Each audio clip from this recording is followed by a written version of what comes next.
Kemudian petugas ambulans cerita ketika kami mengangkat dia, ternyata dia berbicara, ternyata dia baca Al-Quran. Kami angkat dia sementara tubuhnya remuk, dia baca Al-Quran penuh dengan darah. Dan terakhir dia mengucapkan asyhadu an la ilaha illallah wa asyhadu anna Muhammadar Rasulullah, yang meninggal dunia. Dia tunjukkan jari, kemudian asyhadu an la ilaha illallah Rasulullah. Ini siapa? Sampai akhirnya kami bawa ke rumah sakit, semua orang pada menangis. Kami ceritakan bagaimana dia meninggal dunia. Sebelum meninggal dunia dia baca Quran. Kemudian terakhir tasyahud. Orang ada yang mencium keningnya sampai datang kakaknya. Siapa orang ini? Jibril Radio, 24 jam nonstop, dengerin kajian tanpa ribet. Hadirin dan hadirat yang dirahmati Allah Subhanahu wa taala, pada kesempatan kali ini kita akan bahas tentang kiat-kiat atau sebab-sebab untuk meraih husnul khatimah, yaitu kesudahan yang indah ya. Dan ini adalah cita-cita semua orang ya, ingin meninggal dalam kondisi baik ya, sebagai pertanda dia akan meraih kebaikan di akhirat kelak. Oleh karenanya inilah yang diminta oleh Nabi Yusuf alaihissalam, sebagaimana Allah sebutkan di akhir surat Yusuf. Dia berkata, Rabbi qad ataitani minal mulki wa 'allamtani min ta'wil ahadits fatiras samawati wal ardi anta waliyyi fid dunya wal akhirah tawaffani muslima wa alhiqni bis salihin. Kata Allah Subhanahu wa taala, Yusuf setelah bertemu dengan orang tuanya, dengan kakak-kakaknya, memindahkan seluruh kerabatnya di negeri Mesir, dan dia seorang pembesar, diberi kekuasaan, diberi kemuliaan oleh Allah, bisa menafsirkan mimpi dengan 100% tepat. Dia berkata, ya Rabbku, qad ataitani minal mulki, engkau telah berikan aku kekuasaan. Wa 'allamtani min ta'wil ahadits, dan kau juga telah mengajarkan kepadaku ilmu menafsirkan mimpi. Fatiras samawati wal ard, engkau adalah pencipta langit dan bumi. Anta waliyyi fid dunya wal akhirah, engkaulah yang mengurusiku di dunia maupun di akhirat. Tawaffani muslima, maka wafatkanlah aku dalam kondisi apa? Islam, yaitu matikanlah aku dalam husnul khatimah. Wa alhiqni bis salihin, dan ikutkan aku, susulkanlah aku kepada orang-orang saleh. Apa yang mau dihadapkan lagi oleh Nabi Yusuf? Semuanya Allah telah berikan. Dunia telah Allah berikan kepadanya ya. Agama telah Allah berikan kepadanya. Ahli menafsirkan mimpi, taat beribadah, kekuasaan sudah dia miliki. Apa yang dia pinta? Semua itu kurang penting. Yang paling penting adalah husnul khatimah. Maka dia bertawassul dengan kebaikan Allah selama ini untuk minta bisa husnul khatimah. Ya Allah, engkau maha baik, telah menjadikan aku alim dalam menafsirkan mimpi, telah menjadikan aku seorang nabi, telah menjadikan aku seorang yang saleh. Engkau maha baik, engkau telah memberikan aku kekuasaan. Engkaulah pencipta langit dan bumi. Engkaulah yang selama ini mengurusku di dunia, dan engkau juga akan mengurusku di mana? Di akhirat. Kalau begitu apa? Tawaffani musliman, matikanlah aku dalam kondisi Islam. Maka ini hendaknya cita-cita kita semua ya. Kalau para nabi bercita-cita demikian, apalagi kita. Tentunya kita sangat berharap bisa meninggal dalam kondisi husnul khatimah. Dan husnul khatimah atau kesudahan seorang, itulah kalau bisa dikatakan sebagai kesimpulan amalan dia selama ini. Kesimpulan dia selama ini. Kita nggak tahu bagaimana kesimpulan akhir kita. Bisa jadi seorang di awal-awal baik, tahu-tahu di ujungnya dia rusak. Dan sebaliknya ada orang yang di awalnya dia rusak, di ujungnya dia baik. Makanya Rasulullah bersabda, innamal a'malu bil khawatim. Amal itu tergantung apa? Akhirnya. Sementara akhir kita nggak ada yang tahu. Hanya sesuatu yang gaib, kita nggak ada yang tahu. Oleh karenanya menuju husnul khatimah sama dengan menuju kesimpulan kehidupan kita yang baik. Dan inilah yang menjadikan para salaf dahulu mereka gelisah, karena mereka tidak tahu bagaimana dengan kesudahan mereka. Mereka tidak tahu apa yang dicatat nama mereka di mana di Lauhil Mahfuz. Apakah penghuni neraka atau penghuni surga. Mereka tidak pernah pede dengan apa yang mereka lakukan selama ini, karena mereka tidak tahu bagaimana penghujung kehidupan mereka. Apalagi Allah Subhanahu wa taala memberikan contoh dalam Al-Qur'an, sebagian orang su'ul khatimah yang tadinya di atas ketakwaan kemudian berakhir dengan kesudahan yang buruk seperti dalam surat Al-A'raf Allah berfirman watlu alaihim naba'al ladzi atainahu ayatina fansalakha minha fatba'ahu syaitanu fakana minal ghawin walau syi'na la rafa'nahu biha walakinnahu akhlada ilal ard wattaba'a hawa famathaluhu kamathal kalb. Kata Allah Subhanahu wa taala, dan bacakanlah kepada mereka wahai Muhammad tentang orang yang kami berikan kepadanya ayat-ayat kami. Banyak ahli tafsir mengatakan ayat ini terkait dengan Bal'am bin Ba'ura, seorang ahli ibadah atau ahli ilmu dari kalangan Bani Israel.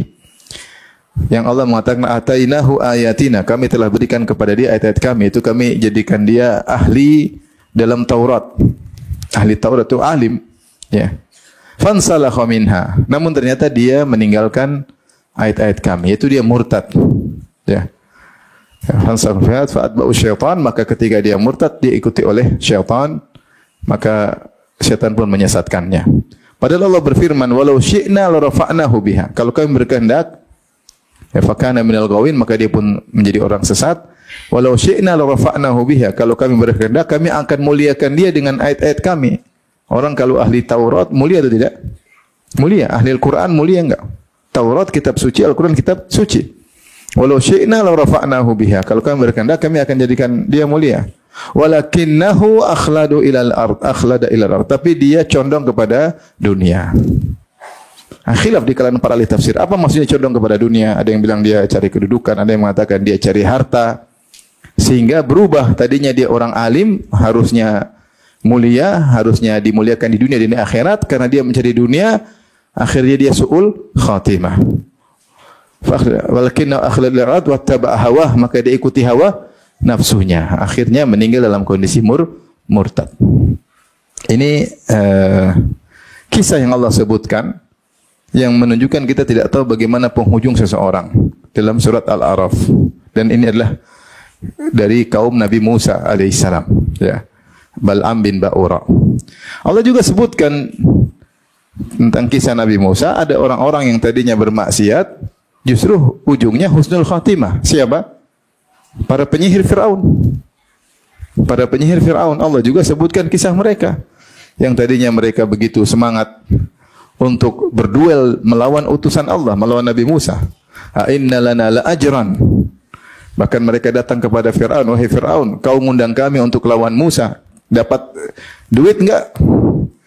Dapat harta enggak kalau kami menang? Kata Fir'aun, wa innakum laminal muqarrabin, bukan cuma dapat duit, kalian akan jadi pejabat. Semangat.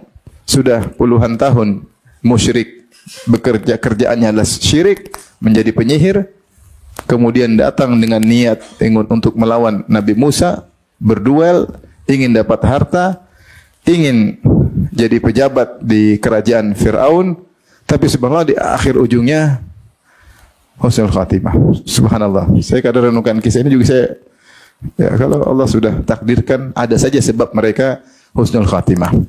Di antara sebabnya disebutkan Nabi Musa sebelum berduel dengan mereka, Nabi Musa nasihati mereka, wailakum la taftaru 'ala Allahi kadziban fayushitakum bi'adzab. Faqad khaba man iftara. Sebelum duel nih, Musa tegur, kalian celaka kalian. Jangan kalian berdosa atas nama Allah Subhanahu wa taala. Kalian akan ditimpa azab oleh Allah Subhanahu wa taala. Sungguh merugi orang yang berdusta.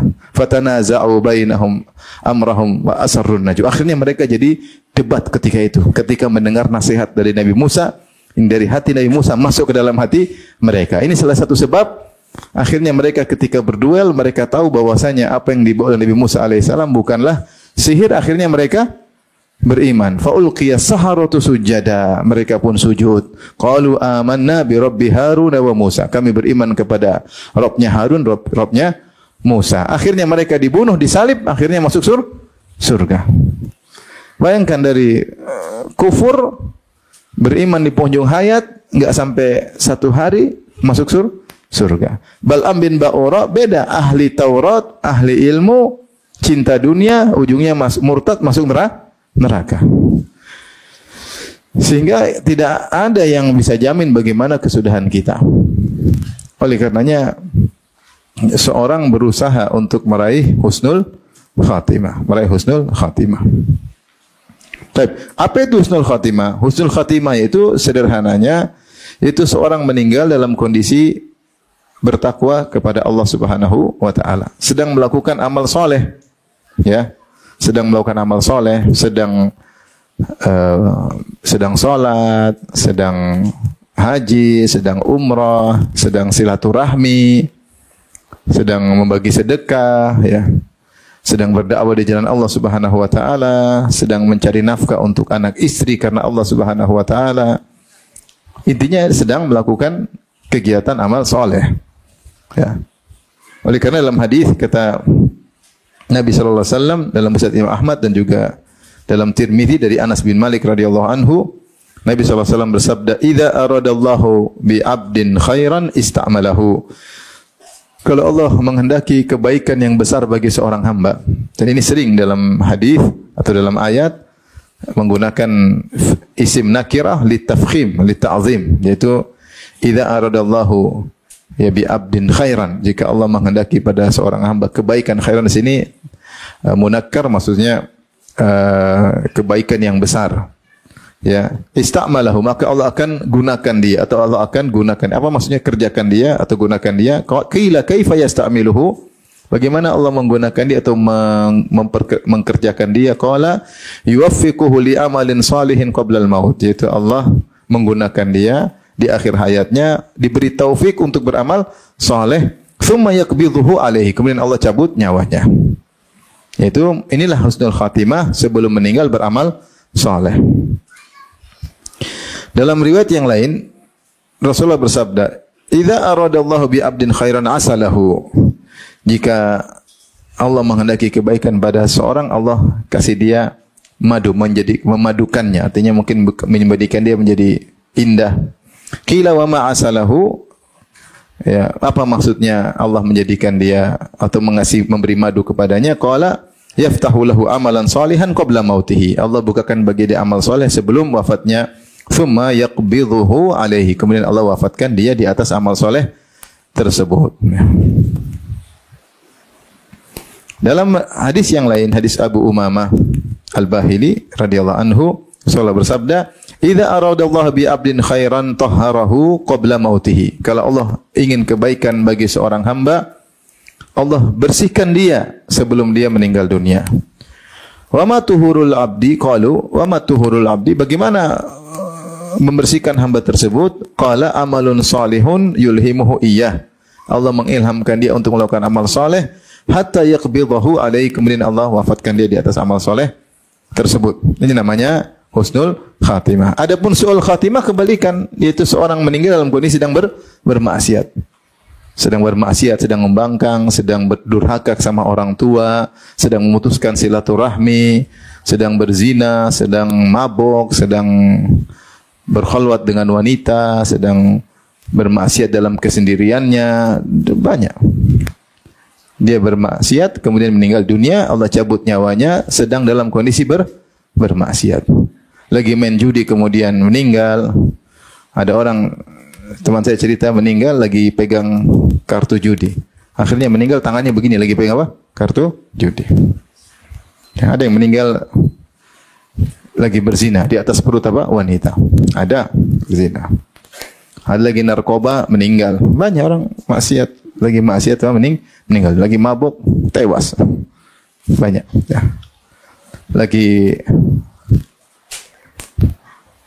pacaran sama selingkuh sama istri orang, terus mati, ya. Banyak, ya. Waliyadzubillah. Intinya kalau seorang meninggal dalam kondisi tidak dalam ketaatan tapi dalam kemaksiatan, maka dia sedang su'ul khatimah. Taib.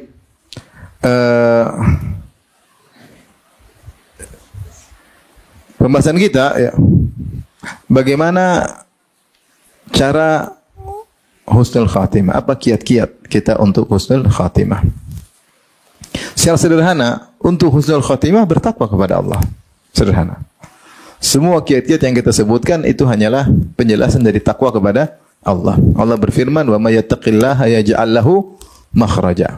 Siapa yang bertakwa kepada Allah, Allah akan berikan dia solusi. Dan di antara kondisi paling genting bagi seorang ketika dia akan meninggal dunia. Kita aja kalau sakit rasanya berat. Kita kalau ada yang meninggal kita sedih, rasanya berat. Ditinggal orang yang kita cintai rasanya berat. Ditagih utang rasanya apa? Berat. Banyak musibah kita berat. Paling berat kalau kita mau mati. Paling berat kalau kita mau meninggal. Kita akan meninggalkan dunia ini, meninggalkan banyak yang kita cintai. Sekaligus kita ditinggal oleh orang yang kita cintai dan akan berhadapan dengan Allah Subhanahu wa taala, melaporkan segala apa yang telah kita lakukan selama ini. Ini adalah kondisi yang paling genting, paling berat. Nah, siapa yang bertakwa kepada Allah, Allah akan kasih solusi. Dia akan meninggal dalam kondisi husnul khatimah. Intinya takwa. Dan intinya menjauhkan diri dari perbuatan-perbuatan maksiat. Saya bacakan perkataan Abu Muhammad Abdul Haq Al-Ishbili, Abu Muhammad Al-Hafidh Abu Muhammad Abdul Haq bin Abdurrahman Al-Ishbili rahimahullah dalam kitabnya Al-Aqibah, ya. Dinukil oleh Ibnu Qayyim dalam kitab Al-Jawab Al-Kafi atau Da' wa Dawa. Abdul Haq Al-Ishbili berkata, "Wa'lam anna li su'il khatimah a'adhanallahu minha asbaban." Ketahuilah bahwasanya su'ul khatimah itu ada sebab-sebabnya. Kalau kita hindari, insyaallah husnul khatimah.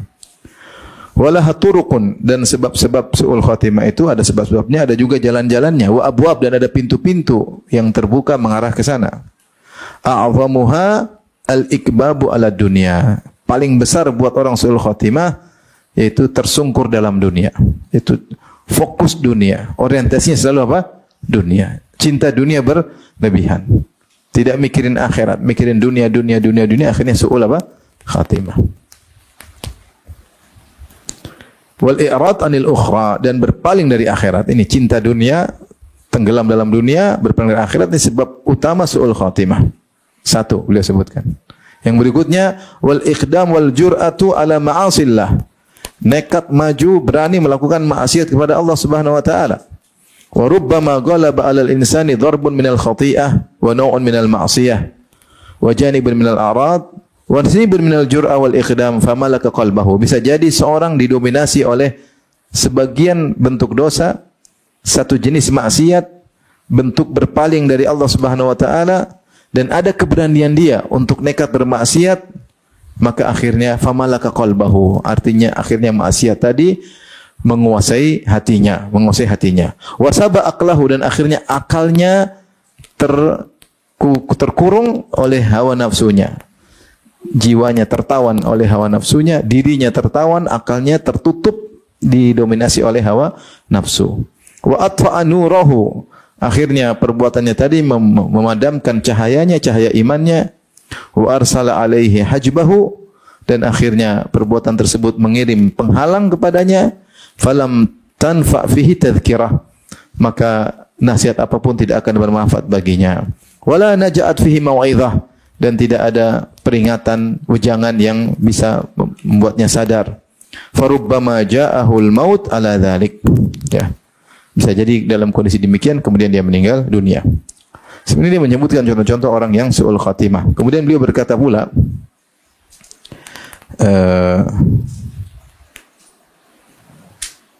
beliau berkata, wa'lam anna su'al khatimah a'adhanallahu minha. Ketahuilah bahwasanya su'ul khatimah, kematian yang buruk, semoga Allah melindungi kita dari kematian yang buruk, la takunu liman istaqama zahiruhu wa saluha batinuhu. Tidak mungkin menimpa orang yang secara zahirnya istiqamah, lahirnya istiqamah, wa saluha batinuhu, dan batinnya baik, enggak mungkin. Kalau ada orang luar dalamnya baik, ini enggak bakalan su'ul khatimah. Su'ul khatimah itu ada sebabnya. Mungkin luarnya buruk atau mungkin dalamnya buruk.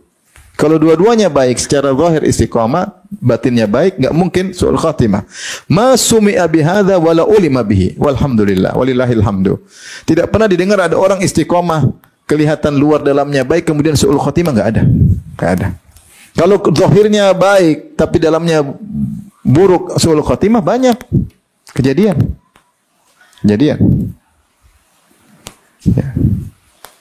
Walillahil hamd. Wa inna ma takunu liman lahu fasadun fil aqidah. Tetapi su'ul khatimah itu hanya menimpa orang yang akidahnya rusak. au israrun 'alal kaba'ir, atau terus-menerus melakukan dosa besar, enggak berhenti-berhenti, enggak bertobat. Wa iqdamun 'alal 'azaim, dan nekat melakukan perkara-perkara yang besar, yaitu kemungkaran-kemungkaran. Farubbama ghalaba dzalika 'alaihi, sehingga akhirnya dia terdominasi dengan maksiat-maksiat tersebut, hatta yanzila bihil mautu qabla taubah, akhirnya kematian mendatanginya sebelum dia bertobat. Fayakhudhahu qabla islahi tawiyah wa yustalam qabla al-inabah fayadhfaru bihi syaitan inda tilka sadmah wa yahtatifuhu inda tilka al-dahsyah wal iyadhu billah. Maka akhirnya ya maksiat tersebut mengambilnya sebelum dia memperbaiki batinnya, kemudian menghantamnya, ya, yaitu menghabisinya sebelum dia kembali kepada Allah Subhanahu wa taala. Maka syaitan berhasil menangkapnya ketika dalam kondisi demikian. Maka syaitan berhasil menculiknya dalam kondisi yang sangat genting, yaitu ketika akan meninggal dunia. Ini perkataan dari Abdul Haq Al-Ishbili, saking indahnya dinukil oleh Ibnu Qayyim rahimahullah dalam kitabnya Al-Jawabul Kafi, yang mengisyaratkan bahwasanya sebab su'ul khatimah itu tidak ada ketakwaan. Ya, terlalu cinta sama dunia, terus-menerus melakukan dosa besar, ya, lupa dengan akhirat, ya, berani melakukan perkara-perkara yang dahsyat, yang kemungkaran. Akhirnya dia terbiasa, akhirnya hatinya terkuasai. Dia pun ditawan oleh maksiat tersebut. Akalnya enggak jalan lagi, dinasihati enggak bisa. Akalnya sudah tertawan oleh hawa nafsunya.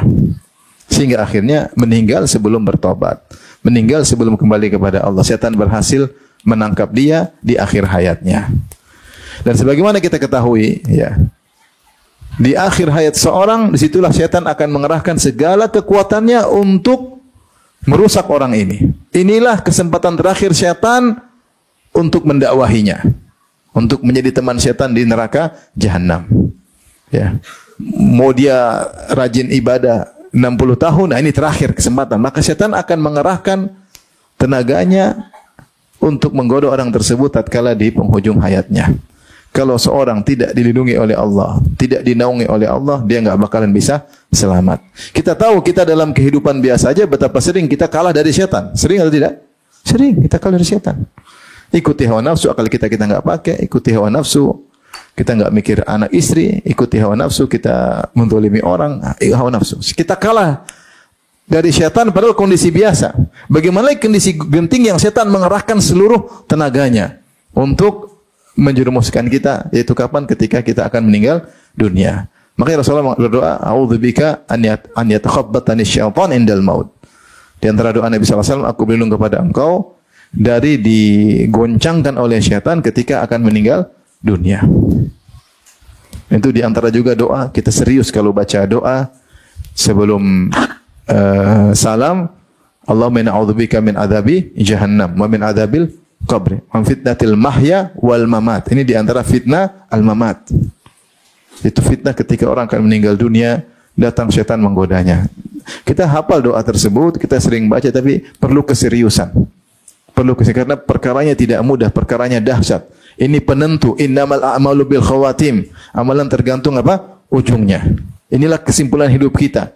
Seorang kelihatannya rajin salat, tahu-tahu meninggal dalam kondisi maksiat. Menunjukkan inilah kesimpulan hidupnya. Selama ini kita hanya terpedaya oleh penampilannya, oleh zahirnya, oleh indah manisnya lisannya, oleh indah dan manisnya tulisannya dan statusnya. Ternyata penghujungnya seperti ini. Waliyadzubillah. Maka di antara doa kita berdoa, "A'udzubika min an yatakhabbatani syaitan indal maut." Ya Allah, aku berlindung kepada Engkau dari digoncangkan, diragukan oleh syaitan ketika akan meninggal dunia. Baik.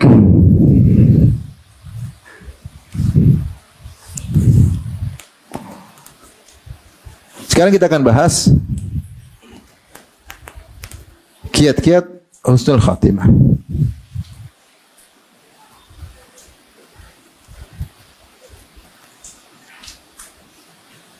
Di antara kiat-kiat husnul khatimah,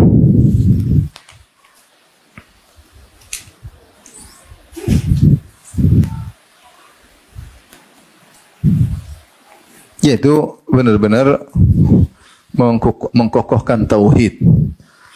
Tauhid yaitu yang diibadahi hanyalah siapa? Allah. Benar-benar menggantungkan hati selalu kepada Allah Subhanahu wa taala, ya. Makanya Rasulullah bersabda, "Fa inna Allah harrama 'alan nari man qala la ilaha illallah yabtaghi bidzalika wajha Allah." Sungguhnya Allah mengharamkan kepada neraka orang yang mengucapkan la ilaha illallah yang berharap wajah Allah Subhanahu wa taala. Jadi mengucap la ilaha dengan ikhlas. Latih diri kita untuk senantiasa mencari wajah Allah Subhanahu wa taala. Ya. Makanya dalam hadis ketika Allah berfirman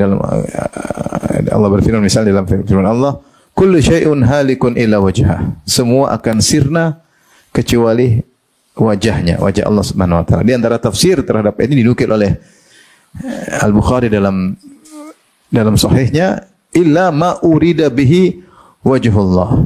Semua akan sirna kecuali ila wajhah, kecuali wajah Allah. Maksudnya semua akan sirna kecuali amal yang diharapkan dengan amal tersebut mencari wajah Allah. Itu semua apa yang kita lakukan, ibadah yang kita lakukan, kalau tidak mencari wajah Allah, kita hanya mencari dunia, hanya mencari sanjungan, hanya mencari pengakuan, maka semua akan sirna. Tidak akan ada dampaknya di akhirat. Tapi yang tetap kekal adalah amal yang di sana mencari wajah Allah. Apa yang dimaksud mencari wajah Allah? Ada yang mengartikan secara kinayah, maksudnya ikhlas, fokus, hanya ingin cari perhatian Allah Subhanahu wa taala. Ada yang mengatakan mencari wajah Allah yaitu ingin melihat wajah Allah ketika di surga kelak. Ingin melihat wajah Allah di surga kelak. Makanya ketika Nabi menjelaskan tentang rawannya niat dunia terhadap ilmu, Nabi mengatakan, "Man ta'allama ilman mimma yubtagu bihi wajhullah, la yata'allamuhu illa liyusiba 'aradan minad dunya, lam yajid arfal jannah." Atau kama qala Nabi sallallahu alaihi wasallam, siapa nuntut ilmu yang ilmu akhirat itu seharusnya untuk mencari wajah Allah. Rasulullah khususkan karena pentingnya ilmu ini, ilmu akhirat, dan rawannya orang nuntut ilmu akhirnya mencari dunia.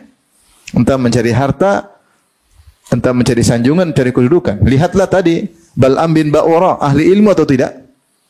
Ahli ilmu, ahli Taurat, tapi akhlada walakinnahu akhlada ilal ard. Tapi dia condong kepada dunia. Wattaba hawa, akhirnya ikut hawa nafsunya. Maka siapa yang nuntut ilmu, yang harusnya nuntut ilmu untuk mencari wajah Allah, kemudian dia mencarinya untuk dunia, maka dia tidak akan mendapatkan bau surga. Jadi maksud saya, kita dalam hidup ini tauhid bukan cuma kita pelajari, tauhid bukan cuma kita hafalkan, tauhid bukan cuma sekedar kita ulang-ulang la ilaha illallah la syarika lahu mulku wa lahu kullu syai'in qadir. La ilaha illallah, la ilaha illallah. Bukan sekedar itu, tapi kita terapkan dalam kehidupan kita bahwasanya segala ketergantungan kita hanya kepada Allah. Tawakal kita hanya kepada Allah.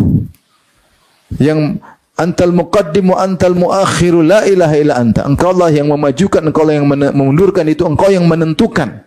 Tidak ada Tuhan kecuali engkau ya Allah. Apapun yang kita lakukan di depan kita hanyalah sebab. Yang menentukan akibatnya cuma siapa? Allah. Betapa sering hati kita hilang makna tersebut dari hati kita. Ketika seorang, misalnya sederhana, ketika dia berobat, dia fokusnya kepada sang dokter atau rumah sakitnya, rumah sakit bagus, dokter bagus, sehingga seakan-akan kesembuhan dari dokter rumah sakit tersebut. Padahal cuma sebab. Kita berusaha mencari sebab terbaik, tapi hati harus selalu kepada siapa? Pada Allah. Betapa sering kita cari rezeki, kemudian kita menggantungkan keberhasilan kita kepada bos kita, atau kita menggantungkan keberhasilan kita kepada konsumen. Kalau nggak ada konsumen, nggak bisa ini. Jadi lupa kepada Allah. Ini tauhid kita kurang. Tauhid kita kurang. Betapa sering dalam kehidupan kita ngurusin keluarga, ngurus anak-anak, kita andalkan kemampuan kita, andalkan diri kita. Padahal tidak ada yang mendatangkan kesolehan bagi anak istri kecuali siapa?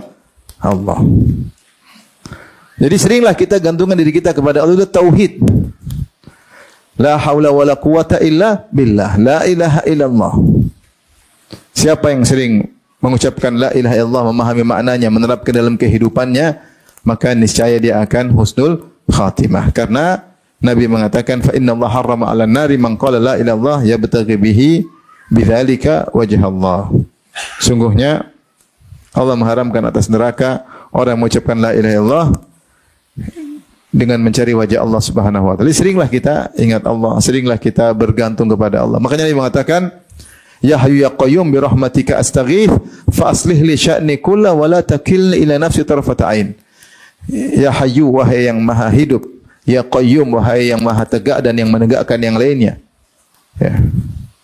Bi rahmatika astaghits, aku meminta pertolongan dengan rahmat-Mu. Fa aslih li sya'ni kullah, perbaikilah segala urusanku. Urusan semuanya, urusan agama, urusan dunia, urusan anak, urusan istri, urusan kerjaan, urusan dakwah, semuanya selalu tawakal kepada Allah. Wala takilni ila nafsi tarfata ain. Dan jangan sekali-sekali engkau menjadikan aku bersandar pada diriku meskipun sekejap mata. Itu jangan sedetik pun aku bersandar kepada diriku. Jangan pernah jadikan aku pede dengan diriku, tapi aku pede karena bersandar kepada siapa? Allah Subhanahu wa taala dalam segala urusan. Salat kita suruh tawakal, kata Allah, wa tawakkal 'alal azizir rahim alladzi yaraka hina takum. Bertawakkallah kepada Allah yang maha perkasa lagi maha penyayang, yang lihat engkau ketika kau sedang salat. Wa taqallubaka fis sajidin, yang engkau bergerak bersama orang-orang yang sedang sujud. Ya, jadi untuk salat pun kita butuh tawakal. Untuk haji kita butuh tawakal, untuk umrah kita butuh apa? Tawakal. Agar salat kita bisa khusyuk, agar haji kita bisa benar, agar umrah kita bisa benar. Dalam dakwah juga butuh tawakal. Wa ma lana alla natawakkal 'ala Allah wa qad hadana subulana. Para nabi berkata, kenapa kami dalam dakwah tidak bertawakal kepada Allah? Kenapa? Kami bertawakal kepada Allah. Sementara Allah telah menunjukkan kepada kami jalan-jalan yang benar. Dalam segala urusan, kita musibah di sini, kita kurang bersandar kepada Allah. La ilallah maknanya tidak kita terapkan dalam segala kehidupan. Sehingga kita ngurus istri, ngandalin kepintaran kita, ngandalin sekolah, taruh anak kita. Mana sekolah, anak sekolah baik, belum tentu anak baik. Belum anak baik. Tawakal kepada siapa? Allah. Kalau siapa yang selalu bersandar kepada Allah, maka dia selalu bersandar ketika dia akan meninggal dunia, dia sudah terbiasa bersandar kepada Allah. Maka Allah akan selamatkan dia ketika itu.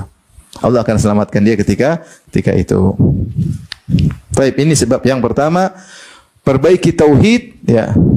Apalagi semakin tawakal tinggi, ya semakin mudah dapat husnul khatimah. Makanya ketika Rasulullah SAW menyebutkan tentang golongan yang terbaik yang masuk surga tanpa adab, tanpa hisab, kata Nabi SAW, humul ladzina la yastarqun wa la yaktawun wa la yatatayyarun wa ala rabbihim yatawakkalun. Itu orang-orang yang tidak pernah minta diruqyah.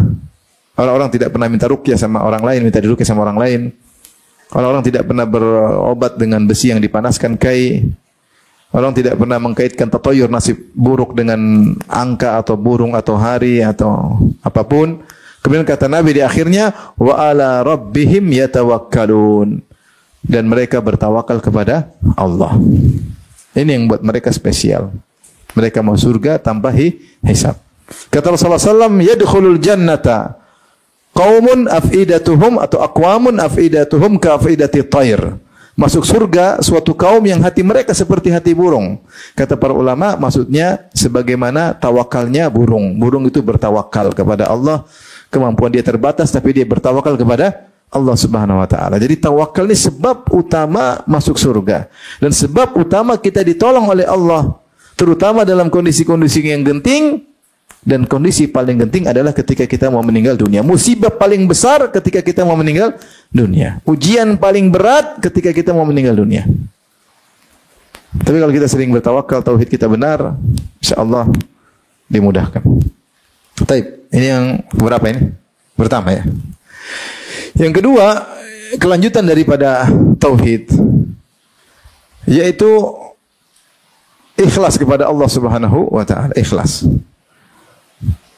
Siapa yang tidak ikhlas, ya, riya, ya, maka mudah menjerumuskan dia dalam su'ul khatimah, Ya, ada nggak beres dalam hatinya, ya, riya atau cari sanjungan, cari kedudukan, ya. Makanya ketika Rasulullah kabarkan tentang seorang, jadi para sahabat takjub dengan seorang berperang di perang Uhud dengan luar biasa. Orang ini konon namanya Kuzman, ya. Dalam sebagai riwayat disebut Kuzman namanya. Dia bunuh orang sana, bunuh orang sini, lawan musuh luar biasa. Tapi Rasulullah mengatakan, innahu min ahlin nar. Dia penghuni neraka. Para sahabat heran, kok bisa? Orang yang berjihad luar biasa dibilang oleh Nabi masuk neraka. Akhirnya ada seorang sahabat yang mengawasin orang ini, diikuti terus. Ternyata orang ini pun terluka parah. Dia tidak kuasa dengan sakitnya, luka yang dia alami, maka dia tegakkan pedangnya, kemudian dia tindihkan dadanya, kemudian dia tekan, akhirnya dia meninggal dunia karena dia tidak kuat dengan sakit luka-luka yang dia derita. Berarti dia su'ul khatimah atau bukan? Su'ul khatimah ketika sedang jihad. Su'ul khatimah dengan bunuh diri. Maka Rasulullah SAW mengatakan, inna rajula inna ahadakum la ya'malu amalan bi amali ahli jannah fima yabdu linnas wa huwa min ahlin nar. Sungguh salah seorang dari kalian, inna ahadakum la ya'malu bi amali ahli jannah, dia melakukan amalan penghuni surga fima yabdu linnas, yang menurut pandangan manusia. Menurut pandangan manusia, wa huwa min ahlin nar, ternyata dia penghuni neraka jahanam. Yaitu dia punya penyakit dalam dirinya. Ada penyakit dalam dirinya, entah riya, entah ujub, entah sombong, yang mencoreng keikhlasannya,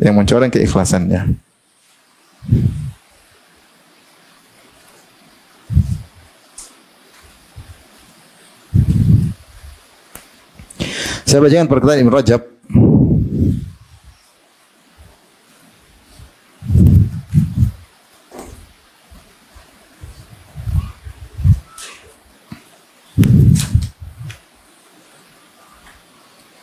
Kata Ibn Rajab rahimahullah mengomentari hadis ini.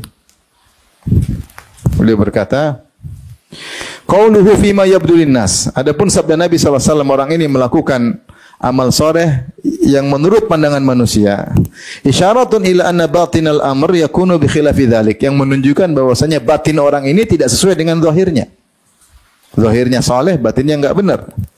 Wa anna khatimatas su', dan sungguhnya sebab dia su'ul khatimah takunu bisababi dasisatin batinatin lil abdi, adalah sebabnya karena ada amalan buruk yang tersembunyi dilakukan oleh seorang hamba, la yattali'u 'alaiha an-nas, orang tidak tahu. Dia ternyata punya amalan tersembunyi yang amalan buruk. Imam min jahati amalin sayyi, mungkin ada dosa-dosa yang kita tidak tahu, lagi sendirian dia banyak maksiat. Wa nahwi dzalik, atau batinnya bermasalah, yang semisalnya mungkin dia riya, mungkin dia ujub. Penampilan kayaknya dia tawadhu, ternyata dia sombong. Tawadhu hanya pencitraan, yang tahu hanya Allah. Orang lihat luar biasa. Orang terpedaya, terpesona dengan amal zahirnya.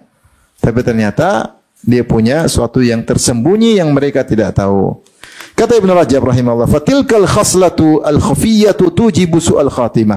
Itulah perangai buruk yang tersembunyi, itulah yang mengkonsekuensikan dia, menyebabkan dia akhirnya mengalami su'ul khatimah indal maut, ketika akan meninggal dunia.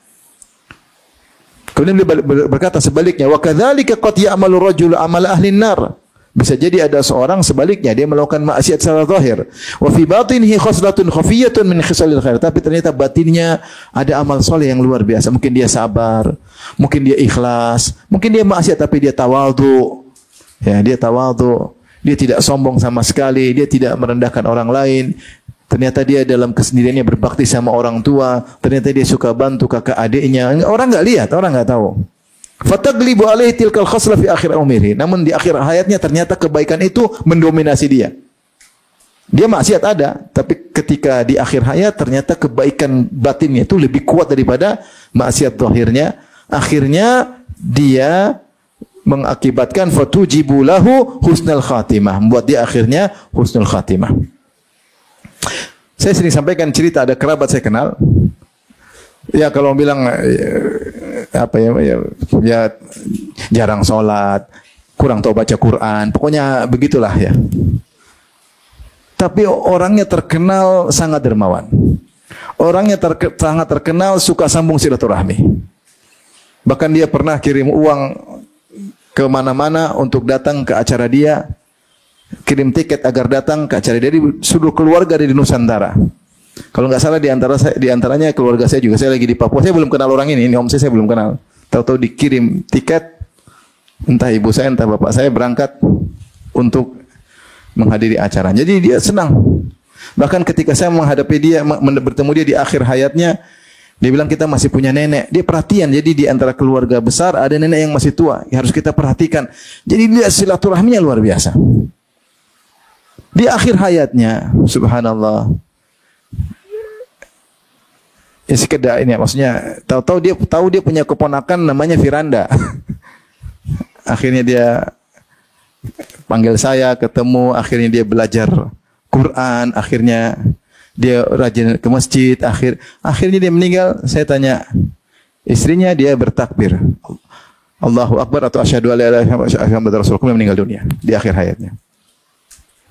Artinya ini nyata, saya lihat sendiri bagaimana ada seorang yang dulunya biasa-biasa saja atau mungkin jarang-jarang sholat, terakhir di akhir hayatnya bisa jadi karena kebaikan batin yang luar biasa, yang kedermawanannya, perhatian sama kerabat, akhirnya menjadikan dia di akhirnya terdominasi oleh kebaikannya tersebut, akhirnya membuat dia husnul apa? Khatimah. Jadi kita dalam hidup ini hati-hati, jangan hanya fokus pada perkara zahir saja, batin kita harus kita perbaiki.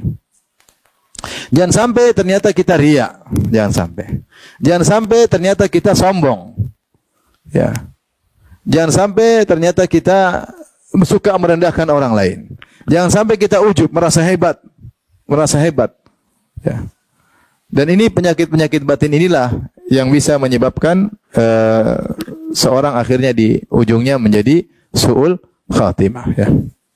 Dulu disebutkan tentang kisah Abdullah Al-Qasimi, ya, seorang alim ulama yang tinggal di Qasim, tapi dia bukan orang Saudi, cuma dia tinggal di Qasim sehingga dia dinisbahkan kepada Qasim.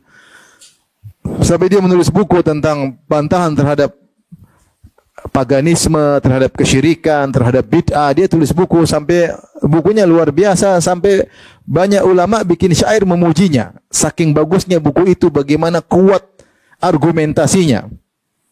Kemudian akhirnya dia ujub sampai dia tulis-tulis syair memuji dirinya sendiri. Di ujungnya kemudian dia berubah. Dia berubah. Kemudian dia tulis buku judulnya Hadhihil Aglal. Syariat ini hanyalah belenggu yang membuat kita berat. Sehingga banyak atau sebagian ulama mengkafirkan dia gara-gara dia tulis buku ini yang mensifati syariat dengan belenggu. Ya, dia ingin lepas dari belenggu tersebut. Nggak ada yang tahu. Kenapa? Allah alam, sepertinya karena ujub. Sepertinya karena apa? Ujub. Merasa diri hebat daripada yang lainnya sampai dia muji dirinya sendiri.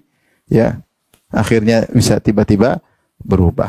Oleh karena seorang berusaha untuk menjaga hatinya, berusaha untuk ikhlas. Semua celah yang membuat kita riya kita jauhi. Jangan gampangkan masalah riya. Jangan gampangkan masalah riya. Riya ini setan masuk dengan berbagai macam bentuk agar seorang bisa riya. Karena percuma kita ibadah sebanyak-banyaknya kalau kita riya gugur. Dia bikin bangunan misalnya dengan harga 100 miliar, setan kasih noda riya, ceret, gugur semuanya. Gugur semuanya. Dia sholat, dia haji, capek letih, dia dermawan, dia dakwah. Dakwah capek ke kampung halaman, kemana-mana, ke hutan rimba, dia pergi lewat, setan lempar riya sedikit, hancur semuanya. Hancur semuanya. Jangan dianggap sepele. Oleh karena di antara kisah menarik adalah bagaimana para salaf dahulu, para ulama dahulu, hati-hati agar tidak riya. Kisah Al-Mawardi. Al-Mawardi disebutkan oleh Az-Zahabi dalam Siyar A'lamun Nubala.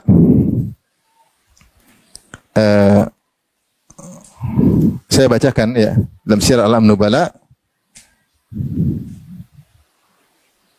jilid 18 ayat 64, jilid 18 halaman 64 tentang Al-Mawardi, ulama Syafi'i terkenal yang punya kitab Al-Hawil Kabir.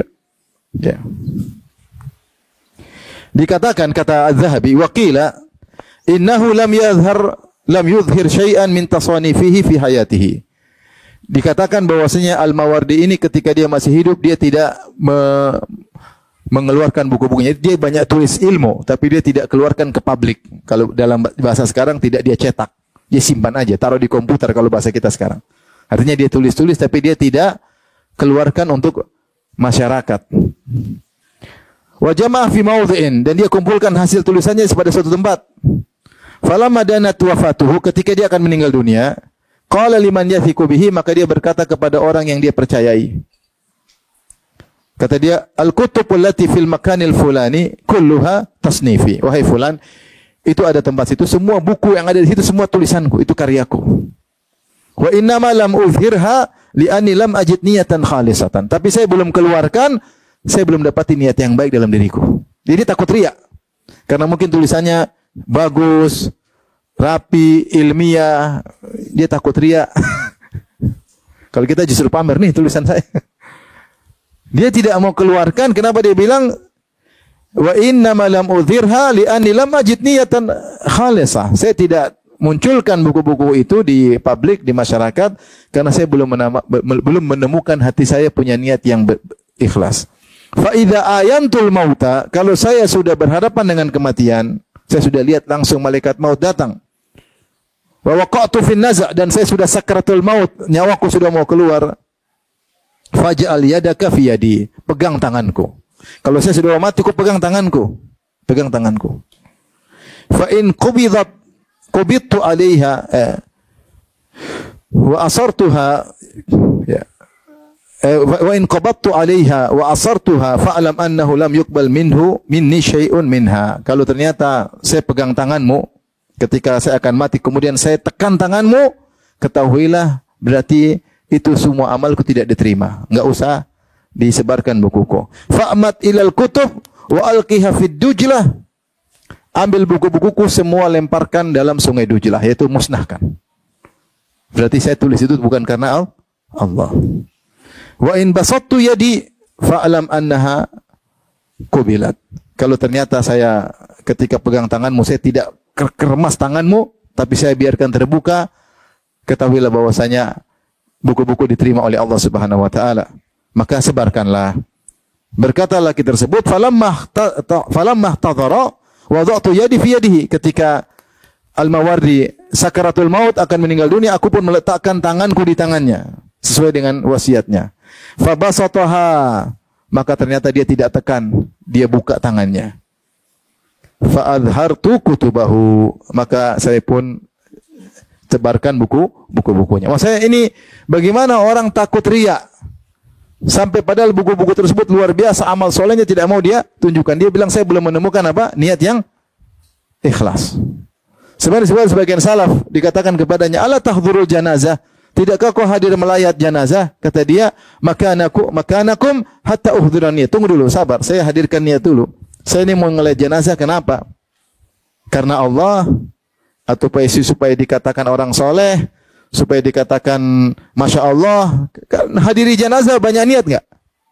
Banyak niat. Nggak enak sama orang, bukan karena Allah. Kita tunggu dulu, saya hadirkan niat dulu, baru saya hadiri janazah. Kalau belum, saya nggak jalan. Nah, ini saya bilang hati-hati ikhwan. Para salaf dahulu amal soleh mereka banyak, luar biasa, dan mereka sangat takut dengan riya. Orang sekarang sebaliknya, amalnya sedikit, sangat merasa aman dari apa? Riya. Sangat merasa aman dari riya. Sekarang lihat nih sedikit-sedikit. Kita nggak nuduh ya, tapi itu potensi riya besar. Tidak semua orang melakukannya kemudian riya, tapi potensi untuk riya sangat besar. Segala kegiatan di shooting, segala kegiatan di publish. Sebagian dai seperti itu, murid-muridnya pun ikut-ikutan. Ikut-ikutan. Saya sering bayangkan ya, bagaimana misalnya saya umrah. Terus saya bilang saya shooting sama orang, gimana umrah sama saya? Oh ya, dia tampil. Antum kira tampil tuh niat gampang ikhlas? Kadang-kadang ini orang jadi korban untuk marketing travel, tapi dia korban akhirnya dia. Belum tentu umrohnya ikhlas. Akhirnya cerita, saya umroh kemarin, umroh gimana? Kasihan. Bukannya kita tuduh dia, saya khawatir aja, khawatir. Seorang dai hanya jangan mikir dirinya. Mungkin dia ikhlas, muridnya belum tentu ikhlas. Muridnya belum tentu kuat hatinya. Belum tentu kuat hatinya. Seperti ada orang baru bikin rumah baru, kemudian diceramain sama ustaz, gimana? Ayah ini baru bikin villa, buat apa? Nanti kalau ustaz datang mampir ke sini. Wah, kan itu enggak gampang seperti itu. Berarti dia sedang menunjukkan amal solehnya. Siapa yang bisa jamin dia ikhlas? Ustaz aja kalau punya gitu belum ikhlas, apalagi ini orang baru ngaji. Maka kita jangan pikir diri kita sendiri, kita pikir audiens, jaga ibadah mereka biar selamat, jaga hati mereka. Bukan kita malah gampang kan kayaknya enggak bakalan riya. Salaf dulu takut riya. Ibnu Mas'ud disebutkan ketika dia orang pada ikut, dia suruh ngapain ikut saya? Ngapain? Enggak mau ramai kerumunan, enggak suka dia. Enggak suka. Ini fitnah bagi yang diikuti dan fitnah bagi yang mengikuti, subhanallah. Fitnah bagi yang diikuti dan fitnah bagi yang mengikuti. Antum misalnya ya. Ya saya bukan siapa-siapa, tapi kalau antum jalan sama saya terus di shooting, antum merasa keren enggak? Karena ustadznya keren enggak? Tapi siapa yang bisa jaga hati antum? Antum bisa jalan sama ana terus foto, kemudian lihat sama ustadz. Ya hati kita tuh lemah. Hati lemah. Saya tidak tuduh mereka riya ya. Saya bilang hati-hati. Hati-hati. Kita yang jamin hati kita yang lemah. Hati ini lemah, kita nggak bisa kontrol hati kita. Mudah riya, mudah ujub, mudah syahwat, mudah jatuh cinta. Nggak bisa kita kontrol. Nggak bisa kita kontrol. Mudah pingin dunia, mudah sekali. Oleh karenanya, jangan pernah meremehkan tentang urusan apa? Urusan riya. Dan kalau suara saya sampai kepada teman-teman saya, para dai, tolong perhatikan para audiens. Jangan pikir diri kalian sendiri. Kalian mungkin ikhlas, audiens belum tentu apa? Ikhlas. Jangan buat mereka bisa terpapar dalam riya dan ujub dan yang lainnya. Para salaf dahulu menyembunyikan amal soleh mereka. Kenapa kita suruh dia tampilkan amal soleh dia? Oh, dalam rangka untuk memberi contoh, enggak perlu. Kalau beri contoh bisa dengan yang lain, bisa dengan cerita para salaf atau bercerita tanpa harus sebut dirinya. Bilang aja ada orang begini, ada orang begini, saya kenal. Tidak harus orangnya tampil. Orang yang tampil rawan sekali, kasihan. Kasihan. Karena hati-hati, lagi tren sekarang publish amal soleh, jangan ikut-ikutan. Jangan ikut-ikutan. Antum amal udah sedikit, jaga-jaga itu. Salaf dahulu amalnya banyak, itu pun dia tidak mau ketahuan. Ini sudah amal sedikit, nggak jelas. Lebih banyak nonton Facebook dan Instagram daripada lebih banyak nonton berita-berita dunia daripada berita akhirat. Terus sudah sedikit itu, mau kita cerita-ceritain lagi. Oh, saya cerita ikhlas. Ya sudah, mungkin ikhlas sekarang, besok kok nggak tahu. Dan siapa yang bisa jamin kita apa? Ikhlas. Baik. Berikutnya, udah habis waktu ya?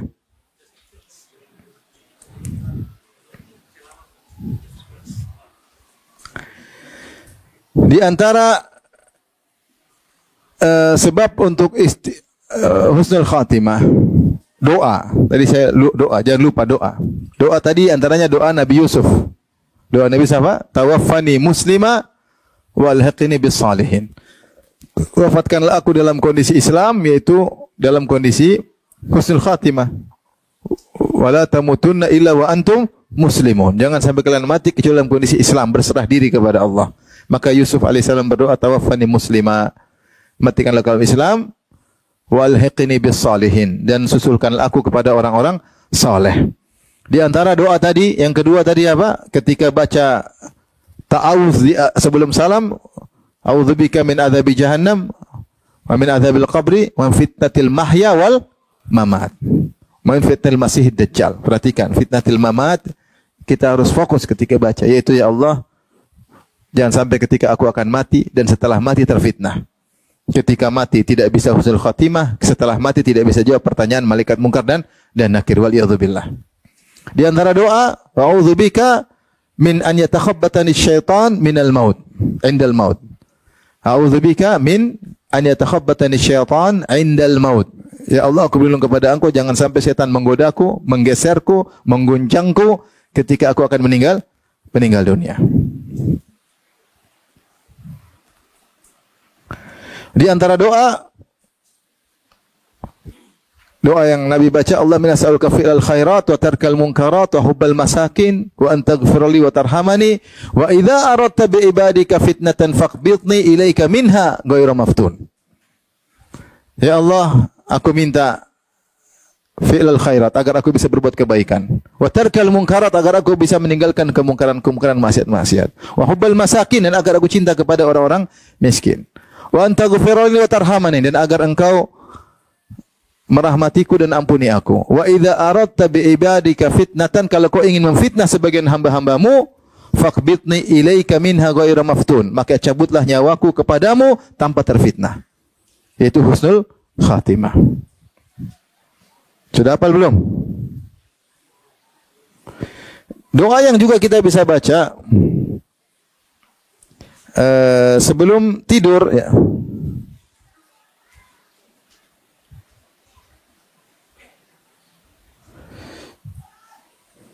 Yang sebelum kita baca itu apa? Allahumma inni aslamtu wajhi ilaik wa fawtu amri ilaik walja'tu dhahri ilaik raghbatan wa rahbatan ilaik la manja wa la malja wa la manja minka ila ilaik amantu bi kitabika alladhi anzalt wa bi nabiyyika alladhi arsalt. Ini doa sebelum tidur. Saya lagi cari riwayatnya di mana Nabi mengatakan siapa yang tidur dan jadikanlah itu sebagai perkataan terakhir. Siapa yang mengucapkan itu doa terakhir sebelum tidur, kalau dia mati, mata alal fitrah, maka dia meninggal di atas Islam. Nah, ini ya doanya nih. Allahumma aslamtu wajhi ilaik. Ini doa sebelum tidur. Doa tidur banyak ya. Dan kita butuh banyak doa mau tidur karena kita belum bangun lagi. Ya. Apalagi sebelum tidur nonton YouTube, man. Kalau sebelum tidur baca Quran, oke lah. Ini habis nonton berita, ketiduran. Apalagi nonton Korea, astagfirullah, terus tidur. Astagfirullah. Doa sebelum tidur banyak. Ya.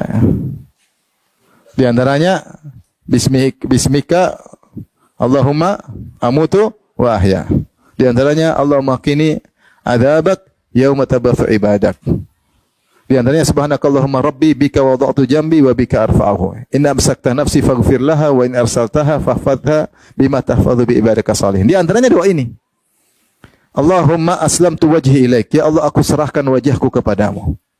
Wa fawwadtu amri ilaik, dan aku serahkan segala urusanku kepadamu. Mau tidur nih, enggak bisa apa-apa. Banyak urusan saya tinggal. Anak, istri, usaha. Fawwadtu amri ilaik, urusan agamaku, ruhku, aku serahkan urusanku kepada engkau. Walja'tu dhahri ilaik, dan aku sandarkan punggungku kepada engkau. Raghbatan wa rahbatan ilaik, karena aku berharap dan takut kepadamu. La malja wa la manja minka ila ilaik, tidak ada tempat bersandar, tidak ada tempat berlari darimu kecuali kepada engkau juga. Amantu bi kitabika alladhi anzalt, aku beriman kepada kitab yang kau turunkan. Wa bi nabiyyika alladhi arsal, dan aku beriman kepada nabimu yang kau utus, yaitu Nabi Muhammad sallallahu alaihi wasallam. Kata Nabi, fa in mutta min lailatika, kalau kau mati malam itu setelah baca doa itu, fa anta alal fitrah, maka kau meninggal di atas apa? Fitrah. Waj'alhunna akhiru ma tatakallamu bi, dan jadikanlah doa ini sebagai doa terakhir yang kau ucapkan sebelum tidur. Artinya sebelum tidur kita ada baca ayat kursi, ada baca 3 qul ya, ada baca doa-doa tadi, persiapan tidur ya. Terakhir kita baca doa ini. Kalau kita meninggal husnul apa? Khatimah. Jadi jangan lupa banyak doa. Kalau kita baca doa Allahumma as'aluka husnal khitam. Ya Allah, jadi aku mohon kepada, bahasa kita juga boleh bahasa sendiri. Aku minta husnul khatimah. Di antara doa yang disebutkan, Allahumma ja'al khairu a'malina awakhiraha waj'al khairu a'marina ya akhiraha ya. Waj'al khairu ayyamina yawman nalqaq ya. Allahumma ja'al khairu a'malina khawatimaha. Ya Allah, jadikanlah amal terbaik kami adalah amal penutupnya, amal yang penutup. Allahumma ja'al khairu a'malina khawatimaha. Ya Allah, jadikanlah amal-amal terbaik kami adalah amal yang paling terakhir. Waj'al khairu a'marina awakhirah. Jadikanlah umur kami yang terbaik adalah yang terakhir. Semakin kita tua, semakin putih semua, semakin soleh. Ini sebagian kawan-kawan jenggotnya enggak ada yang hitam lagi, subhanallah. Dicari hitam susah, di belakang-belakang juga enggak ada. Semua udah putih semua. Semakin putih jenggot, semakin apa? Baik. Wajal khairu ayyamina yauman nalqaq, dan jadikanlah hari terbaik kami adalah hari ketika bertemu dengan engkau. Itu ketika meninggal dunia. Ketika meninggal dunia. Di antara doa-doa, boleh banyak doa. Di antara doa, ya muqallibal qulub, tsabbit qalbi ala dinik. Ya muqallibal qulub, tsabbit qalbi ala dinik. Yang buka belah hati, tetapkan hatiku di atas agama. Sehingga kita selalu ingat Allah dan kalau meninggal di atas husnul khatimah. Tapi sekarang sebab yang keberapa? Yang pertama takwa. Yang pertama tadi apa? Tauhid. Yang kedua ikhlas. Yang ketiga doa. Yang keempat berbuat baik kepada orang lain. Berbuat baik kepada orang lain dan lawannya jangan pernah zalim sama orang. Jangan pernah zalim sama orang. Berbuat baik kepada orang lain menyebabkan mudah husnul khatimah. Berbuat buruk kepada orang lain sebab su'ul khatimah. Oleh karenanya dalam satu hadis kata Rasulullah SAW, "Sana'il ma'ruf taqi masari as-su." Perbuatan-perbuatan baik kepada orang lain menghalangi kesudahan yang buruk. Menghalangi kesudahan yang buruk. Mencegah dari kesudahan yang buruk. Insyaallah kalau seorang suka bantu orang lain, bantu fakir miskin, anak yatim, apalagi bantu keluarga, apalagi nyambung silaturahmi. Orang yang paling utama kita bantu kerabat kita. Makanya ada syekh cerita tentang kisah seorang pemuda. Subhanallah, ceritanya dia naik mobil kemudian kecelakaan, terjadi tabrakan, akhirnya dia remuk tulangnya. Kemudian petugas ambulans cerita ketika kami mengangkat dia, ternyata dia berbicara, ternyata dia baca Al-Quran. Ternyata dia baca Al-Quran. Kami angkat dia sementara tubuhnya remuk, dia baca Al-Quran penuh dengan darah. Dan terakhir dia mengucapkan asyhadu an la ilaha illallah wa asyhadu anna Muhammadar Rasulullah. Kemudian meninggal dunia. Dia tunjukkan jari, kemudian asyhadu an la ilaha illallah Rasulullah. Ini siapa? Sampai akhirnya kami bawa ke rumah sakit, semua orang pada menangis. Kami ceritakan bagaimana dia meninggal dunia. Sebelum meninggal dunia dia baca Quran. Kemudian terakhir tasyahud. Orang ada yang mencium keningnya sampai datang kakaknya. Siapa orang ini? Kakaknya cerita, ini adik saya ini. Dia setiap pekan safar menuju ke nenek kami. Nenek kami sendirian di sana, tidak ada kerabat yang lain. Dia bawa makanan, sampai sana dia bagi-bagi zaman dulu kaset-kaset dakwah. Ya, dia bantu orang miskin. Itu kegiatan dia tiap pekan. Kami kadang larang dia, jauh-jauh sudah, insyaallah enggak ada masalah. Maksudnya nenek sudah ada yang insyaallah aman. Tapi dia enggak mau. Dia bilang saya relax kok. Saya jalan jauh-jauh, saya bisa murojaah Quran, saya bisa dengar ceramah di mobil. Itu kegiatan dia tiap pekan. Sampai akhirnya ketika satu hari dia lagi jalan terus mobilnya ada masalah, dia turun, dia perbaiki, atau dia ditabrak oleh mobil. Ya. Subhanallah, perbuatan baik menghalangi dia dari kesudahan yang buruk.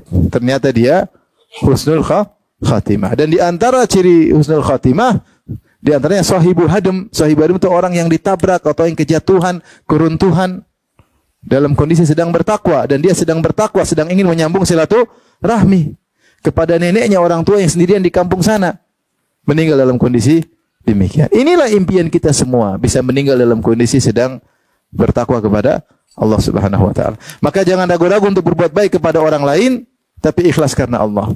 Jangan cari pamrih. Enggak perlu bilang doain saya ya, enggak usah. Enggak usah. Jangan lupa ya, doain ya. Cuma kasih kue minta doain. Kasih mobil, baru saya doain, kasih mobil. Cuma kasih duit, cuma kasih 5.000, doain.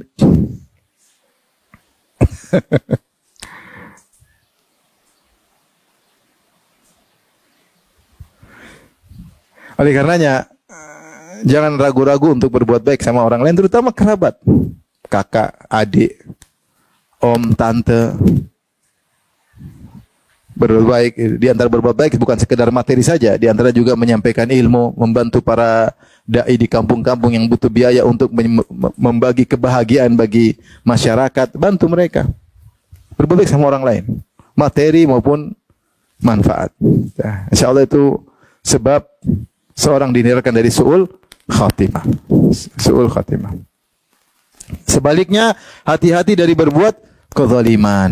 Kata Nabi, wattaqi da'watal mazlum fa innahu laisa bainallahi wa bainaha hijab, atau bainaha wa bainallahi hijabun. Waspadalah dengan doa orang yang dizalimi. Sungguhnya tidak ada penghalang antara doa tersebut dengan Allah Subhanahu wa taala. Bisa jadi kita zalimi orang, kita rendahkan karena dia nggak bisa apa-apa, atau dia angkat tangan agar kita binasa. Wah, ngeri. Akhirnya kita su'ul apa? Khatimah. Jangan berbuat zalim sama siapapun. Kalau berbuat zalim segera minta maaf. Berbuat zalim segera minta maaf. Kita ingat, sekarang saya pernah zalimi siapa? Cari orang tersebut, minta keridhaannya. Setahu saya orang Indonesia insya Allah mudah memaafkan. Tinggal seorang datang serius minta maaf, dia akan senang memaafkan. Dia akan senang memaafkan. Ya, cuma kalau kita ego, tidak mau minta maaf, akhirnya orang tersebut yang kita zalimi meninggal di luar, atau kita meninggal di luar, repot urusannya.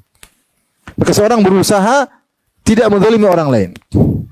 Kalau dia sempat menzalimi, segera minta maaf. Khawatir kezaliman tersebut sebab dia su'ul khatimah. Karena Rasulullah mengatakan tidak ada dosa yang paling cepat Allah datangkan siksaannya di dunia seperti zulum, al-baghyu wa qati'atur rahim, memutuskan silaturahmi dan berbuat zalim kepada orang lain. Ini Allah mudahkan hukumannya di dunia sebelum di akhirat. Di akhirat ada dosanya sendiri, hukumannya sendiri, di dunia Allah segerakan. Maka hati-hati ikhwan, jangan zalimi orang lain. Jangan zalimi istri.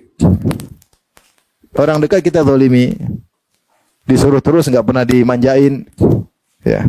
Diperintah terus enggak pernah dibelikan emas. Kalau dibelikan emas cuma satu aja. Jadi disayang, jangan zalimi anak-anak. Sibuk anak-anak enggak pernah kita urus, anak-anak butuh pelukan kita. Kita zalimi anak-anak. Allah kasih anugerah terus kita tidak urus. Ya, tidak urus, tidak perhatian, tidak ajak ngobrol, tidak ada kasih sayang. Anak-anak tidak pernah merindukan kedatangan kita karena dirinduin enggak pernah datang. Didatangi dicuekin. Tapi ada seorang cerita, jadi ada seorang ayah, dia duduk di rumah, anak-anaknya pada main dan ayahnya tidak dipedulikan, duduk aja, lihat anaknya main nggak berhenti. Tahu-tahu gara-gara nggak ada kegiatan, mending dia keluar. Ketika dia mau keluar, anak perempuannya tahan, Abi sini aja, nggak ada kegiatan. Abi di sini kita udah senang, Abi di sini aja kita sudah Pak senang, Abi nonton aja. Dia senang dinonton sama Pak Abinya. Keberadaan kita tuh sangat diharapkan oleh anak-anak. Terkadang 5 menit, 10 menit manfaatnya luar biasa. Ini anak-anak sudah tunggu kita datang. Saya merasa Abi lagi sibuk bayar utang. Anak-anak kasihan. Zalim sama anak-anak. Jangan zalim sama orang dekat, jangan zalim sama orang jauh. Khawatir su'ul khatimah. Berusaha tidak zalim, ya. Taib. Di antara sebab husnul khatimah, jangan pernah menunda taubat. Kita semua manusia pasti bermaksiat, tidak ada yang tidak bermaksiat. Kullu baina Adam khata' wa khairul khata'ina at-tawwabun. Seluruh anak Adam suka berdosa dan sebaik-baik orang berdosa adalah yang bertobat kepada Allah. Nabi menggunakan khata' itu adalah sifat mubalaghah. Khata' fa'al, yaitu senantiasa melakukan dosa. Hampir setiap hari kita berdosa. Apalagi zaman sekarang. Siapa yang punya medsos, bersosialita, dia pasti berdosa. Yang punya akun Instagram, berdosa atau tidak? Pasti berdosa enggak? Apalagi akunnya dua. Akun yang pertama yang asli, yang kedua ini yang bermasalah. Akun palsu ini. Apalagi akun palsunya dua. Wah, masalah. Ini pasti akun enggak benar.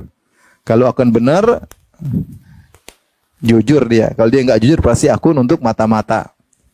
Mata-mata sana, mata-mata sini. Ya, ngeri. Maka seorang hendaknya senantiasa bertobat. Jangan pernah tunda atau tobat. Dia maksiat malam ini, bertobat sebelum tidur. Dia maksiat pagi hari, bertobat sebelum dia keluar beraktivitas. Saya enggak tahu kalau itu ditabrak mobil mati, dia belum sempat bertobat. Itu yang setan suka. Setan pingin kita meninggal sebelum bertobat. Maksiat malam, tidur enggak bangun lagi. Mungkin tidak? Mungkin. Habis nonton film Korea, habis nonton film India, tidur. Enggak bangun lagi. Waliyadzubillah. Oleh karenanya, jangan pernah tunda tobat. Maksiat pasti kita melakukan. Mau kita menghindar sebisa apapun, kita manusia. Terkadang dikuasai oleh hawa nafsu. Oleh karenanya, jika kita telah bermaksiat, segera bertobat. Kalau bisa sholat 2 rakaat, sholat taubat, disertai sholat 2 rakaat, sholat taubat, maka itu lebih baik. Kita enggak tahu kapan nyawa dicabut oleh Allah Subhanahu wa taala.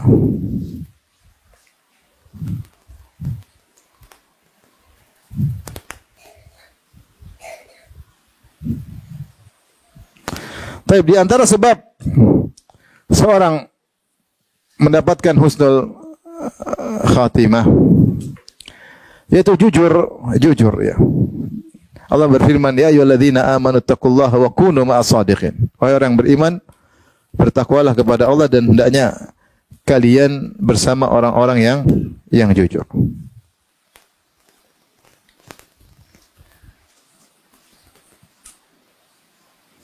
Dalam satu hadis ketika ada seorang Arab Badui datang menemui Nabi sallallahu alaihi wasallam, ya. Kemudian dia beriman kepada Nabi dan mengikuti Nabi. Kemudian dia berkata, "Uhajiru ma'aka, aku berhijrah bersama engkau." Fa'awsa bihi Nabi sallallahu alaihi wasallam ba'd ashabi. Maka Rasulullah sallallahu kasih wasiat kepada sebagian sahabat untuk perhatian orang ini. Ini orang Arab Badui baru masuk Islam, perhatikan dia. Kemudian tatkala terjadi perang, akhirnya Rasulullah mendapatkan ghanimah, menang. Rasulullah bagi-bagi kepada peserta perang. Wa kana yar'a dhahrahum, tapi orang Arab Badui ternyata dia tugasnya bukan di medan pertempuran, tapi bagian belakang. Setelah dibagi ghanimah, oh ada orang, tapi dia tetap dapat bagian ghanimah. Karena dia ikut dalam perang meskipun bukan di medan pertempuran, tapi menjaga bagian belakang. Akhirnya dipanggillah dia, tatkala dikasihkan bagian dia bagian ghanimah, dia berkata, "Ma hadza?" Ini apa ini? Kata para sahabat atau Nabi, kata sahabat, qasmun qasamahu laka Nabi sallallahu alaihi wasallam. Maka ini bagian Nabi bagi, akhirnya dia ambil bagiannya, dia datang kepada Nabi. Dia mengatakan, "Ya Rasulullah, apa ini?" Kata Rasulullah, "Qasamtuhu lak, ini bagianmu, saya bagi untuk engkau." Kata dia, "Ma ala hadza tabi'tuka." Aku bukan ikut engkau untuk cari ini wahai Rasulullah. Walakin ittaba'tuka ala an urmaha huna. Tapi saya ingin ikut engkau supaya anak panah masuk di sini. Tembus belakang. Saya ingin itu ya Rasulullah. Bukan cari ini. Bisahmin masuk anak panah sini, fa'adkhulal jannah, maka saya masuk surga. Itu yang saya cari. Kata Rasulullah SAW, intas dukillahi yasdukka. Kalau kau jujur dalam ucapanmu ini, Allah akan mengabulkan doamu. Falabithu qalilan, kemudian mereka diam sebentar, akhirnya thumma nahadhu fi qitalil adu, kemudian mereka bangkit, para sahabat perang lagi. Akhirnya orang ini benar-benar meninggal. Fa utiya bihi Nabi sallallahu alaihi wasallam yuhmal. Orang ini datangkan kepada Nabi dalam kondisi sudah digotong. Qad asabahu sahmu haitsu asyar. Ternyata benar anak panah masuk di lehernya sebagaimana yang dia isyaratkan. Maka Nabi SAW berkata, huwa, ini orang Arab Badui tadi yang bilang, "Naam." Kata para sahabat, benar. Kata Nabi, "Shadaqallah fasadaqahu." Dia telah jujur kepada Allah, maka Allah kabulkan permohonannya. Maka Allah kabulkan permohonannya. Dan ini juga dialami oleh Anas bin Nadhr. Anas bin Nadhr ketika perang Uhud, dia pernah bersumpah di hadapan Allah, ya. Karena dia tidak sempat ikut perang Badar, dia mengatakan, la in ashhadani Allahu qitalan la yarayannallahu ma asna. Kalau Allah kasih saya kesempatan ikut perang lagi, Allah akan lihat apa akan saya lakukan. Dia tulus kepada Allah bahwa saya ingin cari muka di hadapan Allah karena saya tidak berkesempatan ikut perang Badar. Kalau ada kesempatan lagi, saya akan berperang habis-habisan. Ternyata benar ketika perang Uhud, kaum muslimin kalah kan? Kan menang terus kalah dan banyak yang terbunuh dan ada isu Nabi sudah meninggal dunia. Ada setan berteriak, Muhammad sudah mati, Muhammad dan qad qutil, ala inna Muhammad dan qad qutil, Muhammad telah terbunuh. Apalagi Mus'ab bin Umair meninggal dunia. Mus'ab bin Umair adalah seorang sahabat, kalau dia pakai mikfar, kalau dia pakai helm prajurit, mirip seperti Nabi penampilannya. Dia terbunuh, yang membunuh menyangka dia telah membunuh Muhammad sallallahu alaihi wasallam, sehingga tersebarlah isu. Ketika isu tersebar, komandan sudah meninggal, para sahabat pada banyak yang mutung. Ada yang maju, ada yang mutung, ada yang balik ke Madinah. Kondisi berat ketika itu. Apalagi musuh 3.000, mereka cuma 700. Isu Rasulullah SAW meninggal, sudah sahabat banyak yang berguguran. Akhirnya di antara mereka ada yang berhenti perang, ada yang melemparkan pedangnya, tidak lanjutkan perang. Maka Anas bin Nadhr, pamannya Anas bin Malik, ya, Anas bin Malik punya bapak namanya Malik bin Nadhr, meninggal kafir. Anas bin Malik, bapaknya siapa? Malik bin Nadhr meninggal kafir. Dia punya paman Anas bin Nadhr. Kakek mereka namanya siapa? Nadhr. Punya anak namanya Malik, bapaknya Anas, punya anak namanya Anas juga. Anas bin Nadhr itu pamannya Anas bin Malik. Maka Anas bin Nadhr radhiyallahu anhu melewati orang-orang yang tadi yang sudah melemparkan pedang mereka tidak mau ikut perang. Kenapa? Karena isu Nabi meninggal sudah santer.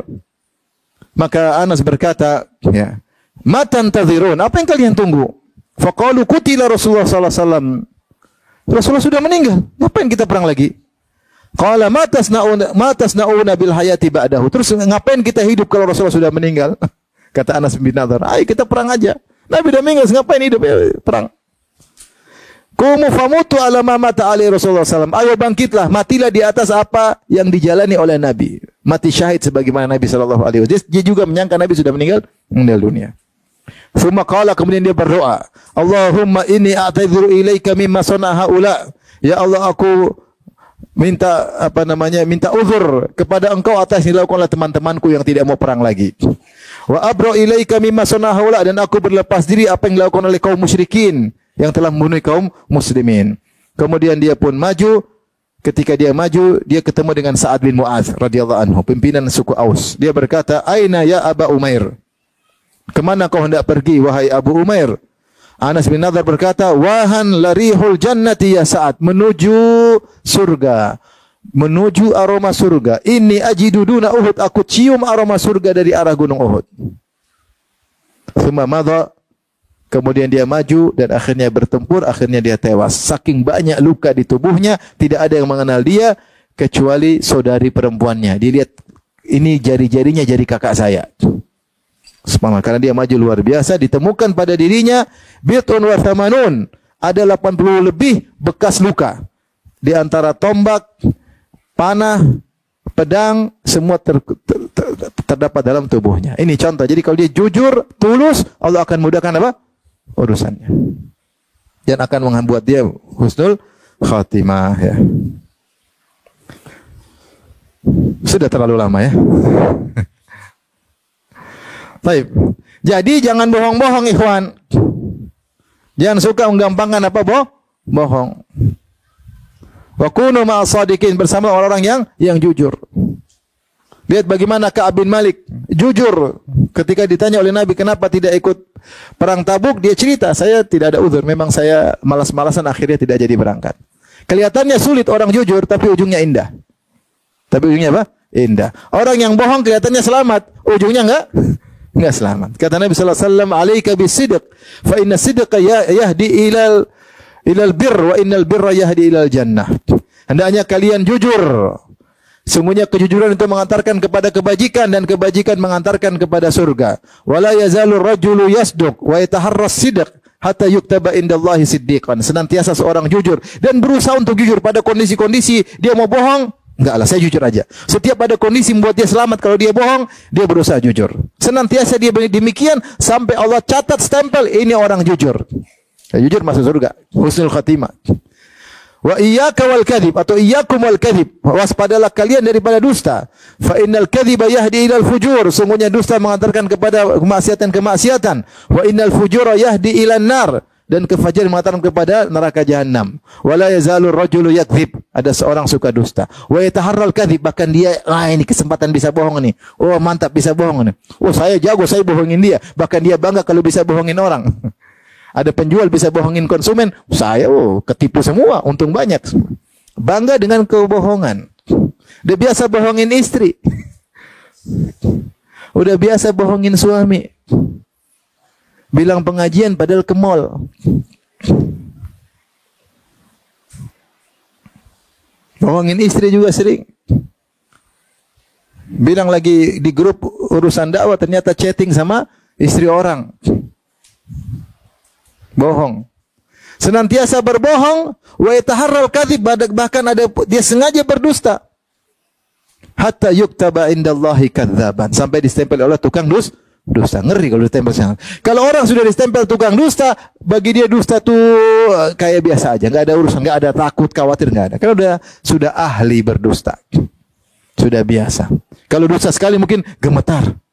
Kedua kali gemetarnya kurang. Ketiga kali nggak gemetar, ketiga kali bergembira. Bisa bohongin orang.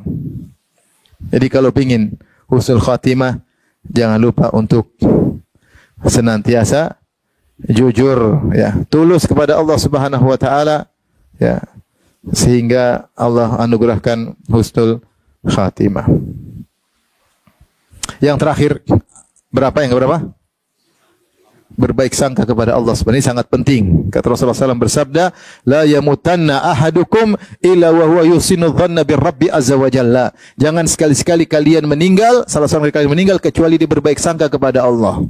Hukum asal seorang dalam kehidupannya menyeimbangkan antara roja dan khauf, harapan dan ketakutan. Tapi kalau sudah mau meninggal, dia harus mendominasikan harapan dia, berprasangka baik kepada Allah Subhanahu wa taala.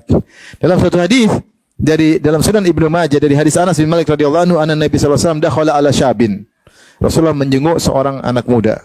Wa huwa fil maut, dan dia akan meninggal dunia. Faqala lahu, Rasulullah berkata, "Kaifa tajiduka?" Bagaimana kau dapat dirimu? Qala arjullah, aku berharap kepada Allah. Wa akhafu dzunubi, dan aku khawatir dengan dosa-dosaku. Faqala Rasulullah sallam, la ijtami'ani fi qalbi abdin fi mithli hadzal mautin illa atahu Allahu ma yarjuh wa ammanahu mimma yakhaf. Tidaklah berkumpul dua perkara ini, berharap rahmat Allah dan takut dengan akibat dosa-dosanya dalam hati seorang hamba dalam kondisi seperti ini akan meninggal dunia, kecuali Allah akan memberikan apa yang diharapkan dan Allah membuat dia aman dari apa yang dia khawatirkan. Dan sebagian hadis menunjukkan seperti tadi, la yamutanna ahadukum illa wa yusunnu dhanna billah. Jangan sampai seorang meninggal dunia kecuali dia berprasangka baik. Para ulama menafsirkan yaitu dia benar ada khaufnya, tetapi roja harus mendominasi. Saat itu dia harus mendominasikan dirinya. Saya berharap kepada Allah Subhanahu wa taala. Seorang Arab Badui bertanya, saya mau dibawa kemana setelah saya mati? Saya mau ketemu siapa? Kau akan ketemu Allah. Aman. Allah Subhanahu wa taala tidak ada kebaikan kecuali darinya. Tidak ada kebaikan kecuali darinya. Ada seorang juga ketika akan meninggal dunia, dan seperti disebutkan oleh para ulama dalam kitab Ahwal Kubur dan kitab yang lain dari kisah salaf. Ada seorang akan meninggal dunia. Dia bilang, kalau menurut kalian kalau saya meninggal kemudian saya dibawa ke ibuku, kira-kira ibuku tempatkan saya kemana? Ya, ibu pasti tempatkan kau ke surga. Saya akan menuju kepada Allah yang lebih sayang kepada hambanya daripada ibuku kepada aku. Saat itu butuh apa? Husnuzan. Tenang, Allah Maha baik. Inna rahmati sabaqat ghadabi, rahmatku mendahului kemurkaanku. Husnuzan kepada Allah Subhanahu wa taala. Berbaik sangka. Jangan suudzon kepada Allah. Karena Allah berfirman dalam hadis qudsi, ana inda dhanni abdi bi, aku berdasarkan persangkaan hambaku kepadaku. In dhanna bi khairan falau wa in dhanna syarran fal. Kalau dia berprasangka baik kepadaku, baginya kebaikan, kalau berprasangka buruk bagiku, baginya keburukan. Makanya kalau kita baca dalam kitab Kutubul Fikih, di antaranya fikih Syafi'i, terkait dengan adab-adab ketika orang mau meninggal, disuruh husnudzon. Disuruh berprasangka baik. Dosa-dosa yang maksudnya membuat dia khawatir, dia sisihkan. Dia harus lebih banyak apa? Husnudzon. Dalam dirinya dosa-dosa kecil, Allah luas, ampunan lebih luas. Pokoknya dia berusaha husnudzon. Jangan sampai dia suudzon. Oh, kayaknya mampus. Jangan. Bukan saatnya. Itu saat kau begitu ketika kau bermaksiat. Bahaya. Jangan-jangan saya mampus. Saya harus segera bertobat. Tapi kalau mau mati, jangan begitu. Mau mati, saya mau ketemu dengan Tuhan yang Maha Baik. Yang Tuhan yang menawarkan ampunan bagi Fir'aun. Yang Tuhan menawarkan ampunan kepada Ashabul Ukhdud yang membunuh kaum muslimin. Tuhan yang Maha Baik, yang menutup dosa-dosaku selama ini. Yang seorang berbuat dosa sebesar apapun, kalau bertobat Allah akan ampuni. Husnudzan. Saya bertobat ya Allah, saya bertobat. Saatnya husnudzan. Sampai disebutkan di antara amalan para salaf, terkadang mereka menyebutkan dirinya sendiri. Jangan sedih. Dia bilang sama anaknya, jangan sedih. Saya sudah sekian ribu khatam Quran. Wahai anak, jangan sedih. Dia lagi munculkan apa? Husnudzannya. Ya. Saya akan ketemu dengan Allah yang saya sudah puasa 80 kali bulan Ramadan. Allah Maha Baik. Jadi timbulkan apa? Husnudzan. Saatnya sekarang husnudzan. Jangan husnudzan lagi zina, husnudzan Allah Maha Pengampun, jangan. Kalau lagi maksiat suudzon, kuatkan apa? Maksudnya kuatkan rasa takut daripada harapan. Tapi kalau sudah mau mati, husnudzan. Bahkan di antara kebiasaan para salaf, ya. bagaimana mereka mengingatkan kebaikan-kebaikan orang yang mau meninggal dunia. Seperti Ibnu Abbas. Ibnu Abbas ketika menemui Umar bin Khattab yang akan meninggal dunia, tatkala ditikam oleh Abu al-Majusi. Maka Ibnu Abbas berkata, memuji Umar, laqad sahibta Rasulullah, kau telah menjadi sahabat Nabi. Fa ahsanta suhbatahu, dan kau menjadi sahabat yang baik bagi Rasulullah. Tsumma faraqtahu wa anka radin, dan kau berpisah dari Nabi dan Nabi berpisah dari engkau dan dia dalam kondisi ridha kepada engkau wahai Umar.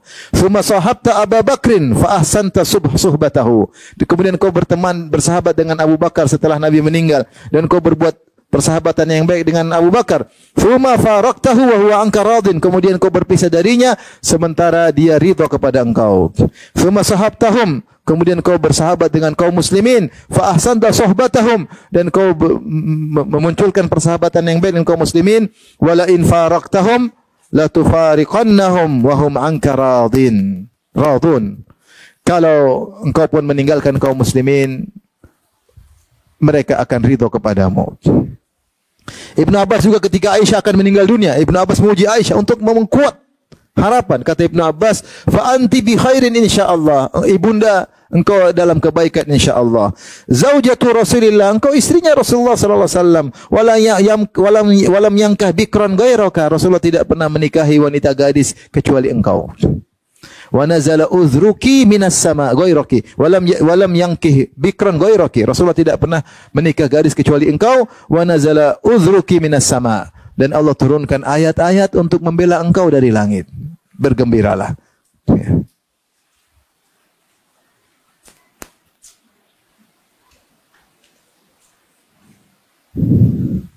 Demikian juga Sahih Muslim dari Abdurrahman bin Syamama al-Mahri qala hadarna Amr bin al-As radhiyallahu anhu, Amr bin al-As ketika akan meninggal dunia. Fa baka tawilan, maka dia pun menangis. Wa hawala wajha ila al-jidar, maka dia palingkan wajahnya ke arah dinding. Fa ja'ala ibnuhu yaqul, anaknya mungkin Abdullah bin Amr bin al-As atau anak yang lain, dia berkata, ya abata, wahai ayahanda, amma basyaraka Rasulullah sallallahu alaihi wasallam bikadza, bukankah Rasulullah pernah kasih kabar gembira tentang kau begini-begini? Amma basyaraka Rasulullah sallallahu alaihi wasallam bikadza, bukankah Rasulullah pernah kasih kabar gembira kepada engkau tentang ini? Jadi membuat agar semakin berharap kepada Allah Subhanahu wa taala. Namun memunculkan harapan kepada Allah di akhir hayat tidak mudah. Husnudzan kepada Allah tidak mudah. Ibnu Qayyim menyebutkan dalam kitab Al-Jawabul Kafi, orang yang suka maksiat dia susah husnudzan. Apalagi syaitan datang ketika itu mengerahkan segala tenaganya, kau bentar lagi tewas tukang maksiat. Mana Allah mengampuni kamu? Dia benar-benar ya Allah, ketakutan. Dibuat suudzon sama Allah. Dibuat suudzon. Ada yang dibuat benci sama Allah ketika akan meninggal dunia. Sudah hidup susah, saya mati lagi sekarang. Jadi jengkel sama Allah. Saya ada kisah, ada seorang bapaknya di akhir hayatnya tukang maksiat. Anaknya selalu mendakwahi dia, akhirnya bapaknya jengkel mau meninggal. Dia bilang, mana Al-Quran? Dia ambil Al-Quran, ternyata dia ludahi Al-Quran. Bukan mau dibaca, di ludahi. Jadi yang bilang, tenang, nanti saya mau mati baru husnudzan. Kadang-kadang belum sempat husnudzan, mati duluan. Ketabrak mobil selesai. Tidak sempat ngatur hati. Dan kalaupun kita sempat merasakan sisa nyawa terakhir, nafas terakhir, belum tentu bisa husnudzan. Kalau kita biasanya hidup memang suka apa? Maksiat. Tapi sunnahnya, kalau orang akan meninggal dunia, berusaha untuk berbaik sangka kepada Allah. Tuhan yang maha baik, lebih sayang kepada hambanya daripada seorang ibu kepada anaknya. Demikian saja ikhwan, kajian yang disampaikan sudah terlalu panjang ya, sampai sini saja. Tidak usah ada tanya jawab ya. Semoga bermanfaat. Subhanakallah bihamdik, asyhadu an la ilaha illa anta, astaghfiruka wa atubu ilaik. Assalamualaikum warahmatullahi wabarakatuh. Jibril Radio, 24 jam nonstop, dengerin kajian tanpa ribet.